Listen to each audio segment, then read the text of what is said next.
세계 최강 미 해군이 배를 벌이고 있습니다. 향후 5년간 무려 48척의 군함을 조기 퇴역시킨다는 계획을 의회에 제출했죠. 니미츠급 항공모함, 로스앤젤레스급 원자력 잠수함, 타이콘데로가급 이지스 순양함까지 이들은 모두 한때 바다를 지배했던 미국의 자존심이었습니다. 그런데 지금 미 해군은 이 배들을 고칠 조선소도 인력도 없어서 하나둘씩 포기하고 있습니다. 배가 고장나도 수리를 받지 못한 채 수개월씩, 어떤 건 수년씩 부두에 방치되는 일이 비일비재합니다. 게다가 노후화된 함정들을 억지로 운용하다 보니 사고 위험은 높아지고 있죠. 이 와중에 중국은 어떨까요?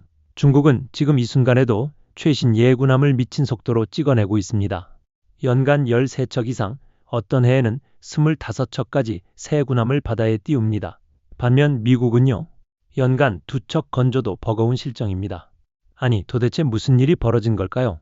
제2차 세계대전 때 단 4년 만에 2710척의 리버티급 수송함을 건조하며 압도적 해양 패권을 장악했던 그 미국이 말입니다. 다들 이렇게 생각하실 겁니다. 미국이 예산이 부족해서 그런 거 아니냐? 아니면 군함 건조보다 더 중요한 곳에 투자하는 거 아니냐? 맞는 말처럼 들립니다. 하지만 사실 이것들은 표면적 이유일 뿐 근본 원인은 아닙니다. 근본적 원인은 바로 미국 조선업 자체가 완전히 붕괴했기 때문입니다. 배를 만들 능력 자체가 사라진 거죠. 그리고 이 위기가 얼마나 심각하냐면 이제는 미국이 동맹국인 한국에게 손을 내밀 수밖에 없는 상황까지 온 것입니다. 트럼프 대통령이 직접 나서서 한국 조선업과의 협력을 공개적으로 언급할 정도니까요. 아니, 그게 무슨 소리일까요? 한때 세계를 호령하던 미국 조선업이 완전히 무너졌다니, 이 말이 진짜일지, 미국은 정말 위기에 빠진 건지를 지금부터 명약관화하게 설명해 드리겠습니다. 우선 미국 조선업이 무너졌다는 건 얼마나 심각한 수준인지부터 봐야 합니다. 숫자로 보면 더 충격적이죠. 현재 전 세계 선박 건조 시장에서 미국이 차지하는 점유율은 고작 0.13%입니다. 중국이 약 53%, 한국이 약 29%, 일본이 약 13%를 차지하는 것과 비교하면 사실상 존재감이 없는 수준이죠. 이게 뭔 말이냐면 전 세계에서 건조되는 선박 1000척 중에서 미국이 만드는 건 고작 한 척 남짓이라는 뜻입니다. 2024년 한 해 동안 전 세계에서 1910척의 선박이 발주됐는데 이 중 미국에서 수주한 선박은 딱 2척이었습니다. 한국이나 중국 조선소 하나가 한 해에 수주하는 물량보다도 적은 거죠. 더 기가 막힌 건 역대 미국에서 조선업을 영위했던 조선소가 무려 414곳이나 됐다는 사실입니다. 과거에는 중국 다음으로 많은 조선소를 보유했던 나라였는데 지금은 수주잔고를 보유한 조선소가 21개밖에 안 남았죠. 그것도 이 중 12개 조선소는 단 한 척의 수주잔고만 갖고 있고요. 이게 무슨 의미냐? 사실상 제대로 돌아가는 조선소가 손에 꼽힌다는 뜻입니다. 그런데 더 심각한 문제는 따로 있습니다. 바로 이미 수주한 선박조차 제대로 만들지 못하고 있다는 거죠. 현재 46척의 수주잔고 중에서 인도 예정 시기를 지나버린 선박이 무려 15척입니다. 3척 중 1척은 약속한 날짜에 배를 넘겨주지 못한 거예요. 그리고 수주한 선종을 보면 또 놀랍습니다. 한국 조선업체들이 주로 건조하는 컨테이너선, 대형 유조선, LNG 운반선 같은 배는 거의 찾아볼 수 없습니다. 대부분이 연안 지역에서 쓰는 작은 작업선 형태죠. 이 말인즉 미국 조선업은 이제 작은 배조차 제대로 만들기 힘든 상황이 된 겁니다. 그럼 왜 이렇게 됐을까요? 미국 조선업의 몰락 원인을 알려면 역사를 봐야 합니다. 미국은 제2차 세계대전 때까지만 해도 세계 최강의 조선 강국이었습니다. 1940년대 초반 독일 잠수함들이 대서양에서 미국과 유럽을 연결하는 보급선을 마구 격침시키자 미국은 빠른 시간 내에 대량의 수송선이 필요했죠. 그래서 미국이 내놓은 해결책이 바로 리버티급 수송함이었습니다. 단순하고 빠르게 건조할 수 있도록 설계된 이 배를 미국은 전국 50개 이상의 조선소를 총동원해 단 4년 만에 2710척이나 찍어냈습니다. 가장 빠를 때는 배 한 척을 4일 만에 만들기도 했죠. 이게 얼마나 무시무시한 생산력이냐면 당시 독일 잠수함들이 격침시키는 속도보다 미국이 배를 만드는 속도가 더 빨랐다는 겁니다. 미국의 조선 능력은 그야말로 압도적이었죠. 하지만 전쟁이 끝나면서 상황이 달라집니다. 군수 목적의 선박 수요가 급감했고 이미 확보된 대규모 선단이 과잉 상태가 됐습니다. 정부의 관심도 조선업에서 멀어졌죠. 게다가 결정타를 날린 것이 하나 있었으니 바로 법 때문이었습니다.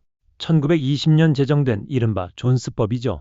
존스법이란 미국 연안 항로에서 운항하는 선박은 반드시 미국에서 건조되고 미국 국적을 가져야 하며 미국인이 운영해야 한다는 법입니다. 듣기에는 자국 산업 보호를 위한 좋은 법처럼 들리죠. 실제로도 초기에는 미국 해운업과 조선업 보호에 기여했습니다. 그런데 시간이 지나면서 이 법이 독이 됐습니다. 어떻게요? 법적 보호 아래 미국 조선업체들은 경쟁에서 자유로워졌습니다. 굳이 비용을 절감하거나 기술을 혁신할 필요가 없었죠. 어차피 미국 연안을 운항하려면 미국산 배를 살 수밖에 없으니까요. 그 결과는요. 미국산 선박의 가격이 터무니없이 비싸졌습니다. 똑같은 배를 한국이나 일본에서 만들면 절반 가격인데 미국에서 만들면 2배가 넘는 거죠. 더 큰 문제는 기술 발전이 멈췄다는 겁니다. 경쟁이 없으니 혁신할 이유도 없었던 거예요.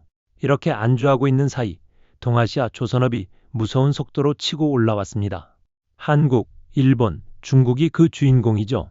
한국은 1970년대부터 조선업 육성에 본격적으로 나섰습니다. 현대중공업이 1974년 울산에 조선소를 세우고 첫 배를 만들 때 전 세계가 비웃었죠. 조선업 경험이 전무한 나라가 거대한 배를 만들겠다니. 하지만 한국은 해냈습니다. 정부의 전폭적 지원, 엔지니어들의 피나는 노력, 그리고 끝없는 기술 습득으로 단 20년 만에 세계 조선업의 강자로 올라선 겁니다. 일본도 마찬가지였습니다. 1960년대부터 고효율 조선 기술을 개발하며 세계 시장을 장악했죠. 중국은요. 2001년 세계무역기구 가입 이후 막대한 정부 지원금을 퍼부으며 조선업을 키웠습니다. 선박 건조 관련 신용 보증은 기본이고 중국 은행들이 직접 선박금융회사를 세워 자국 조선소에 발주하는 방식으로 유동성을 공급했죠. 그 결과는요. 현재 중국은 전 세계 선박의 절반 이상을 만드는 압도적 1위 조선 강국이 됐습니다. 이렇게 한국, 일본, 중국이 미친 듯이 치고 올라오는 사이 미국 조선업은 어떻게 됐을까요? 하나둘 문을 닫기 시작했습니다. 경쟁력에서 완전히 밀린 거죠. 가격도 비싸고 기술도 뒤처지고 납기도 늦는 미국 조선소를 누가 이용하겠습니까? 더군다나 1980년대 레이건 정부가 들어서면서 산업 지원도 대폭 축소됐습니다. 자유시장 경제를 강조한 레이건 행정부는 조선업 보조금을 없애버렸죠. 이게 결정타였습니다. 보조금도 사라지고 경쟁력도 없으니 조선소들이 줄줄이 폐업했습니다. 1983년부터 2013년까지 약 30년 동안 400여 곳의 조선소가 문을 닫았습니다. 지금 남은 21개 조선소 중에서도 상업용 선박을 제대로 건조할 수 있는 곳은 손에 꼽히죠. 그럼 미 해군 군함은요? 군함은 존스법보다 더 강력한 법의 보호를 받습니다. 번스톨레프슨 수정법이라는 게 있는데 이 법은 국방과 군사 관련 선박은 반드시 미국 내에서 건조해야 한다고 규정하고 있습니다. 외국 기업의 참여를 완전히 차단한 거죠. 그래서 미 해군 함정은 오로지 미국 조선소에서만 만들어집니다. 들으면 좋은 것 같지만 결과는 참담합니다. 경쟁 없이 독점하니 가격은 천정부지로 치솟았습니다. 예를 들어 최신 항공모함 제럴드 포드급 건조 비용을 보면 미국산 철강제는 외국산보다 최대 24%나 비쌉니다. 만약 외국산 철강제를 썼다면 약 8,500억 원을 절감할 수 있었을 거예요. 8,500억 원이면 최신형 전투함 한 척을 더 만들거나 전투기를 여러 대 추가로 살 수 있는 큰 돈이죠. 그런데 법 때문에 비싼 자재를 쓸 수밖에 없는 겁니다. 설상가상으로 조선소 시설도 노후화됐습니다. 맥킨지의 보고서에 따르면 미국 조선소의 금속 주조기계, 크레인, 운송 시스템 중 일부는 무려 제2차 세계대전 이전으로 거슬러 올라간다고 합니다. 80년 넘은 장비로 배를 만들고 있는 거죠. 당연히 장비 고장이 잦고 교체 부품도 구하기 어렵습니다. 어떤 경우는 부품을 아예 처음부터 새로 제작해야 할 정도라고 하네요. 이러니 건조 일정이 지연될 수밖에 없습니다. 실제로 2020년 위스콘신의 핀칸티에리 마리네트 마린 조선소가 새로운 등급의 호위함 건조 계약을 따냈을 때 이 함정은 2026년까지 완성될 예정이었습니다. 그런데요, 물리적 건설이 시작된 지 2년 반이 지난 지금 프로젝트는 겨우 10%만 완료된 상태입니다. 이 속도라면 총 9년이 걸릴 전망이라고 하네요. 원래 모델인 이탈리아 함정 건조 기간의 약 2배입니다. 중국이 같은 급 군함을 4년 만에 뚝딱 만드는 것과 비교하면 정말 답답한 노릇이죠. 인력 문제도 심각합니다. 숙련된 용접공, 배관공, 전기공 같은 핵심 기술 인력이 부족합니다. 조선업이 쇠퇴하면서 젊은 인력이 들어오지 않았고 기존 인력은 고령화됐죠. 설상가상으로 신규 노동자들의 생산성은 낮습니다. 경험이 없으니 당연한 일이죠. 그 결과 전체 건조 일정이 지연되고 비용은 계속 증가합니다. 미 의회 예산국은 향후 30년 동안 조선 비용이 연간 약 400억 달러, 우리 돈으로 약 58조 원에 달할 것으로 예측했습니다. 이건 해군이 추정한 것보다 17%나 많은 금액이에요. 해군 스스로도 자기들이 얼마나 돈을 쓰게 될지 제대로 파악 못하고 있다는 뜻입니다. 자, 그럼 이제 중국은 어떤지 볼까요? 중국 해군의 성장세는 가히 무시무시합니다. 중국은 2014년 첫 항공모함 랴오닝함을 취역시킨 이후 빠른 속도로 해군력을 증강하고 있습니다. 2025년 현재 중국 해군은 351척의 함정을 보유하고 있고 미국 해군은 294척입니다. 이미 수적으로 역전된 거죠. 더 무서운 건 건조 속도입니다. 중국은 한 해에 13척 이상의 최신 함정을 진수시킵니다. 많을 때는 25척까지 찍어내죠. 미국 전략국제문제연구소 보고서에 따르면 중국의 4개 주요 조선소가 2019년부터 2023년까지 4년 동안 건조한 군함의 총 톤수가 영국 해군 전체 규모와 맞먹는다고 합니다. 단 4년 만에 영국 해군 하나를 뚝딱 만들어낸 거예요. 중국 조선소 하나의 연간 생산 능력이 미국 전체 조선소를 합친 것보다 많다는 분석도 있습니다. 미국 해군 정보국은 중국의 조선 능력이 미국 대비 최소 230배 이상이라고 평가했죠. 230배입니다. 이게 무슨 의미냐? 전쟁이 나서 배를 잃으면 중국은 그 배를 230배 빠르게 보충할 수 있다는 뜻입니다. 미국이 배 한 척 만드는 동안 중국은 230척을 만들 수 있다는 거죠. 독립적인 국방 분석가 톰 슈가트에 따르면 2014년부터 2023년까지 중국 해군은 157척을 진수한 반면 미국 해군은 67척에 그쳤습니다. 2배 이상 차이가 나는 거예요. 게다가 중국이 건조하는 배들의 수준도 점점 높아지고 있습니다. 1만 톤급 055형 미사일 구축함 같은 경우는 미국의 알레이버크급과 견줄 만한 성능을 자랑하죠. 잠수함 전력도 꾸준히 강화하고 있고요. 반면 미국은요, 앞으로 5년간 총 40척의 군함을 새로 건조할 계획이라고 합니다. 연간 8척 정도죠. 중국이 연간 13척 이상 찍어내는 것과 비교하면 절반 수준입니다. 이러다 보니 전문가들은 중국 해군의 전력이 2030년경 미국을 완전히 넘어설 것이라고 예측하고 있습니다. 특히 구축함과 호위함 같은 주력 전투함수에서는 이미 중국이 앞서고 있죠. 이런 상황에서 미국이 선택할 수 있는 카드는 뭘까요? 자국 조선업을 단기간에 부활시키기는 불가능합니다. 시설도 낡았고 인력도 없고 기술도 뒤처졌으니까요. 설령 지금부터 대대적으로 투자한다 해도 최소 10년은 걸릴 겁니다. 그런데 중국은 지금 당장 위협입니다. 10년을 기다릴 여유가 없죠. 그래서 미국이 내린 결론은 뭐냐? 동맹국의 힘을 빌리는 것입니다. 그 중에서도 세계 2위 조선 강국인 한국이 1순위죠. 미국 입장에서 한국은 최적의 파트너입니다. 일단 기술력이 검증됐습니다. 한국 조선업은 세계에서 가장 앞선 기술을 보유하고 있죠. 대형 컨테이너선, LNG 운반선, 해양 플랜트 같은 고난도 선박을 가장 잘 만드는 나라가 한국입니다. 군함 건조 경험도 풍부합니다. 한국은 1970년대부터 미국에서 퇴역한 군함을 인수받아 운용하면서 점진적으로 기술을 국산화해 왔습니다.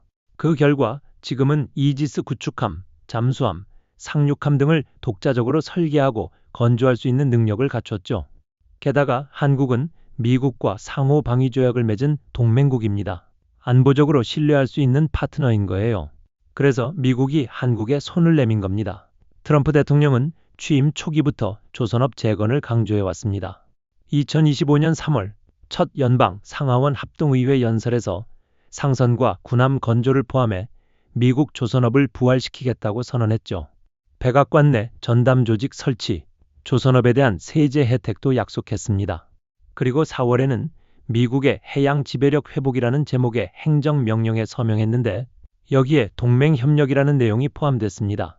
미국 조선업에 자금을 지원하고 동맹국과 협력하며 중국 해양 패권을 저지하겠다는 거죠.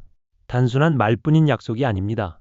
실제로 카를로스 델 토로 미 해군성 장관이 2024년 2월 한국을 방문했습니다. 그는 신원식 국방부 장관을 만난 뒤 HD 현대중공업 울산 본사와 한화오션 거제 사업장을 직접 찾아갔죠. 군함 건조 현장을 둘러보고 기술력을 확인하고 협력 방안을 논의했습니다. 미 해군성 장관이 직접 한국 조선소를 방문한 건 매우 이례적인 일입니다. 그만큼 미국이 절박하다는 뜻이죠. 그럼 미국이 한국에 구체적으로 원하는 게 뭘까요? 크게 두 가지입니다. 첫째는 단기적 목표로 유지 보수 정비, 이른바 MRO 협력입니다. 미국 내 조선소가 포화 상태라 배를 고칠 곳이 없습니다. 고장난 배들이 부두에서 수개월, 수년씩 방치되는 이유죠. 그래서 미국은 한국 조선소에 미 군함의 정비를 맡기고 싶어 합니다. 당장 배를 굴릴 수 있게 만드는 게 급선무니까요. HD 현대중공업은 이미 2023년 미 해군 함정 MRO 자격인 MSRA를 신청했고 2024년 초 야드 실사까지 마쳤습니다. 한화오션도 2022년 필리핀 수빅에 군수지원센터를 설립하며 해외 MRO 사업에 나섰죠. 수빅은 지리적으로 중국, 대만, 일본, 한국, 동남아시아, 호주를 연결하는 해상교통의 중추입니다. 군사적 요충지인 거죠. 여기에 거점을 마련한 건 미 태평양 함대를 지원하기 위한 포석입니다. 둘째는 장기적 목표로 미국 내 투자입니다. 미국은 한국 조선기업이 미국 내 폐쇄된 조선소를 인수하거나 새로 투자해 주길 바랍니다. 마치 반도체나 배터리 공장을 미국에 짓게 한 것처럼요. 미국 본토의 조선업 역량을 한국의 기술로 부활시키려는 의도입니다. 실제로 한화오션은 2024년 12월 미국 필리 조선소를 인수했습니다. HD 현대중공업도 경영진 신년 간담회에서 미국 현지 조선소 투자를 고려하고 있다고 밝혔죠. 그리고 더 나아가 미 의회에서는 동맹국에서 해군 함정을 건조할 수 있도록 하는 법안까지 발의됐습니다. 2025년 2월 공화당 마이클 리, 존 커티스 상원 의원이 해군 준비태세 보장법을 공동 발의한 거죠. 이 법안은 북대서양 조약기구 회원국 또는 미국과 상호 방위 조약을 체결한 인도태평양 국가에서 미 해군 함정을 건조할 수 있도록 허용하는 내용을 담고 있습니다. 60년 만에 법을 바꾸겠다는 겁니다. 그만큼 상황이 절박하다는 얘기죠. 물론 조건은 있습니다. 건조 비용이 미국 조선소보다 낮아야 하고 중국 기업이 외국 조선소를 소유하거나 운영하지 않는다는 사실을 해군 장관이 확인해야 합니다. 하지만 한국은 이 조건을 충족하죠. 한국 조선소는 미국보다 훨씬 저렴하고 빠르게 배를 만들 수 있습니다. 중국과는 전혀 관계가 없고요. 미국 입장에서는 완벽한 파트너인 셈입니다. 이 법안이 통과되면 한국 조선업에는 엄청난 기회가 열립니다. 미 해군 함정을 직접 건조할 수 있게 되는 거니까요. 미국은 앞으로 수십 년간 수백 척의 군함이 필요합니다. 이 물량 중 일부라도 한국이 맡게 되면 어마어마한 경제 효과가 발생하겠죠. 하지만 여기서 주의할 점이 있습니다. 미국의 최종 목표는 자국 조선업 재건입니다. 한국은 어디까지나 과도기적 파트너일 뿐이죠. 미국이 다시 힘을 회복하면 언제든 한국을 배제할 수 있습니다. 실제로 트럼프 행정부는 해당 협력이 일시적 조치라는 입장을 분명히 하고 있습니다. 장기적으로는 미국 조선업 자립에 집중하겠다는 거죠. 그렇다면 한국은 어떻게 대응해야 할까요? 일단 단기적 기회는 확실히 잡아야 합니다. MRO 시장은 지금 당장 진입 가능하고 안정적인 수익을 보장합니다. 미 해군 함정 수백 척이 정비를 기다리고 있으니까요. 여기서 기술력과 신뢰를 쌓으면 장기적으로도 유리한 위치를 점할 수 있습니다. 하지만 한국 조선업도 고민이 있습니다. 현재 조선업계는 호황이라 3년에서 4년치 도크가 만석 상태입니다. 미 군함을 만들려면 도크를 비워야 하는데 그럼 기존 상선 주문을 놓쳐야 할 수도 있죠. 상선이 더 돈이 되는데 굳이 군함을 만들어야 하냐는 회의도 있습니다. 게다가 기술 유출 우려도 있습니다. 한국의 앞선 조선 기술이 미국으로 넘어가면 나중에 경쟁자가 될 수 있다는 거죠. 과거 한국이 일본에서 조선 기술을 배워 일본을 추월했듯이 미국도 한국 기술을 흡수해 다시 일어설 수 있습니다. 그렇게 되면 한국은 불쏘시개로 쓰이다가 버려지는 신세가 될 수 있죠. 또 다른 리스크는 중국의 반발입니다. 한국이 미국 해군 프로젝트에 참여하면 중국은 이를 대중국 견제 전략의 일환으로 볼 겁니다. 중국은 한국의 무역 보복이나 중국 조선소 접근 제한 같은 조치를 취할 수 있습니다. 한국조선업은 중국산 철강과 부품을 많이 사용하는데 여기에 제약이 생기면 원가가 올라가고 경쟁력이 떨어지죠. 게다가 한국조선업이 중국 시장에서 받는 주문도 상당합니다. 중국이 이를 끊으면 타격이 클 수밖에 없습니다. 그렇다고 미국의 제안을 거절하기도 어렵습니다. 한미동맹 차원에서도 협력을 외면하기 힘들고 경제적으로도 미 군함 시장은 매력적이니까요. 결국 한국은 미국과 중국 사이에서 줄타기를 해야 하는 난처한 상황에 놓인 겁니다. 자, 이제는 왜 미국이 위기에 빠졌고 한국에 손을 내밀 수밖에 없는지를 알게 되셨을 것입니다. 그런데 사실 우리가 마지막으로 알아볼 것이 있습니다. 바로 이 상황이 세계에 미칠 영향이죠. 미국과 중국의 해양 패권 경쟁은 단순히 두 나라만의 문제가 아닙니다. 전 세계 안보 지형을 뒤흔들고 있습니다. 특히 우리나라에 미칠 영향이 크죠. 중국이 해군력에서 미국을 추월하면 어떤 일이 벌어질까요? 가장 먼저 대만 문제가 불거질 겁니다. 중국은 대만을 자국 영토로 간주하고 있고 언젠가 무력으로라도 통일하겠다는 의지를 숨기지 않습니다. 그런데 지금까지는 미국 해군의 압도적 전력 때문에 함부로 못 건드렸죠. 하지만 중국 해군이 미국을 따라잡거나 넘어서면 얘기가 달라집니다. 중국이 대만 침공에 나설 수 있다는 겁니다. 전문가들은 빠르면 2027년, 늦어도 2030년대 초반에 이런 상황이 올 수 있다고 봅니다. 만약 중국이 대만을 침공하면 미국은 개입할 겁니다. 미국은 대만을 포기할 수 없으니까요. 대만은 반도체 산업의 핵심이고 인도 태평양 지역의 전략적 요충지입니다. 그럼 미군이 개입하게 되고 한국에 주둔하는 주한미군도 즉각 투입될 수 있습니다. 그렇게 되면 대한민국은 원하든 원하지 않든 전쟁에 휘말리게 되죠. 우리나라가 신냉전의 한복판으로 빨려 들어가는 매우 아찔한 상황입니다. 게다가 중국이 승리한다면요. 그럼 동아시아 전체의 세력 균형이 완전히 무너집니다. 중국이 서태평양을 장악하게 되고 한국, 일본, 필리핀, 베트남 같은 나라들은 중국의 영향력 아래 놓이게 되죠. 우리나라의 안보와 경제는 치명적 타격을 받을 겁니다. 반대로 미국이 이긴다 해도 문제입니다. 전쟁 자체가 엄청난 피해를 가져오니까요.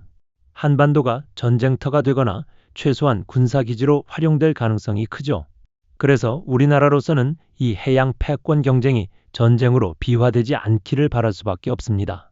미국과 중국이 대화와 협상으로 긴장을 관리해야 하는데 현실은 그렇지 못하죠. 양국 모두 강경한 입장을 고수하고 있고 군비 경쟁은 가속화되고 있습니다. 이런 상황에서 한국이 할 수 있는 일은 뭘까요? 일단 자체 국방력을 강화하는 수밖에 없습니다. 우리 스스로 우리를 지킬 힘을 키워야 합니다. 한국 해군도 차기 구축함, 차기 잠수함 사업을 진행하며 전력을 증강하고 있죠. 그리고 외교적으로는 균형을 잡아야 합니다. 미국과의 동맹을 유지하면서도 중국과의 관계를 너무 악화시키지 않는 줄타기가 필요합니다. 쉽지 않은 길이지만 우리 같은 중견 국가가 살아남는 방법은 그것뿐이니까요. 한 가지 분명한 건 미국 조선업의 몰락과 중국 해군의 부상은 단순한 산업 문제나 군사 문제가 아니라는 겁니다. 이건 세계 질서의 변화를 상징하는 사건입니다. 제2차 세계대전 이후 70년 넘게 미국이 장악했던 해양 패권이 흔들리고 있는 거죠. 새로운 강자가 등장하고 기존 강자는 몰락의 위기에 처했습니다. 이 격변의 시대에 한국은 기회를 잡을 수도 있고 위험에 휘말릴 수도 있습니다. 미 조선업 협력은 분명 경제적 기회입니다. 하지만 그 이면에는 지정학적 리스크가 도사리고 있죠. 한국 정부와 조선업계는 이 모든 걸 고려해 신중하게 판단해야 합니다. 단기적 이익에 눈이 멀어 장기적 리스크를 간과해서는 안 됩니다. 그래도 제 개인적인 바람으로는 이번 상황이 전쟁이 아닌 협력의 기회가 되기를 간절히 바랍니다.